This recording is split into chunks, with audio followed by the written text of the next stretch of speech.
Welkom by hierdie omvattende oorsig van regsprosedures in die Suid-Afrikaanse reg.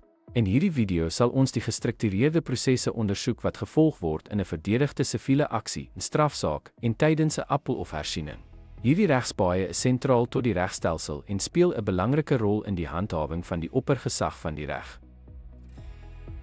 'n Verdedigde siviele aksie ontstaan wanneer 'n geskil tussen private partye, tipiese eiser en verweerder, deur verskeie formele litigasiefases vorder. 'n Verdedigde siviele aksie behels 'n dispuut tussen partye, eiser en verweerder, wat deur verskeie stadiums in 'n hofverrigtinge verloop. Aanvanklik begin die eiser deur 'n dagvaarding uit te reik, 'n formele dokument wat die eis en die verlangde verligting uiteensit. Die verweerder word dan met die dagvaarding beteken en het gewoonlik 10 tot 30 dae om te reageer. Indien die verweerder die eis betwis, dien die verweerder 'n kennisgewing van voorneme om te verdedig in. Die eiser verskaf 'n gedetailleerde uiteensetting van die eis, waarop die verweerder reageer met 'n pleit, of deur die eis te ontken of 'n verdediging aan te bied. Indien nodig, die eiser kan op die verweerder se pleit antwoord. Tydens die ontdekkingsproses ruil beide partye dokumente en bewyse uit wat verband hou met die saak. Die hof mag dalk 'n voorverhoorkonferensie hou om skikking aan te moedig of die geskille vir verhoor te verfyn. Tydens die verhoor stel beide partye hul sake voor, insluitend getuies, bewyse en regsargumente. Nadat die regter die getuienis aangehoor het, lewer hy uitspraak. Indien die eiser slaag, kan hulle voortgaan om die vonnis af te dwing, soos deur loonbeslaglegging of beslaglegging op bates. In 'n strafsaak vervolg die staat 'n individu of entiteit wat van 'n misdaad beskuldig word, volgens stappe wat begin met 'n ondersoek waar die polisie bewyse insamel. Die beskuldigde word in hegtenis geneem en kan in aanhouding gehou word of op borgtog vrygelaat word. Tydens die aanvanklike hofverskyning word die aanklagte formeel voorgelees en borgtog oorweeg.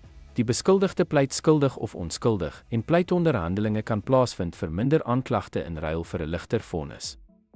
'n Voorverhoorkonferensie volg, waar regskwessies bespreek word en moontlik 'n verhoordatum vasgestel word. Die verhoor, die aanklaer en verdediging bied hul sake aan. Die aanklaer verskaf bewyse en getuies om skuld te bewys, terwyl die verdediging getuies kan kruisondervra en 'n teenverdediging kan aanbied. Die regter of landdros lewer 'n uitspraak van skuldig of onskuldig en indien skuldig, vonnis die beskuldigde tot tronkstraf, boetes of gemeenskapsdiens. Die beskuldigde kan teen die skuldigbevinding of vonnis appel aanteken na 'n hoër hof indien van toepassing. 'n Appel of hersiening behels dat 'n hoër hof die beslissing van 'n laer hof ondersoek, tipies in die finale saakstadium indien 'n party ontevrede is met die uitslag. Die appellant dien 'n kennisgewing van appel in binne 'n spesifieke tydperk na uitspraak.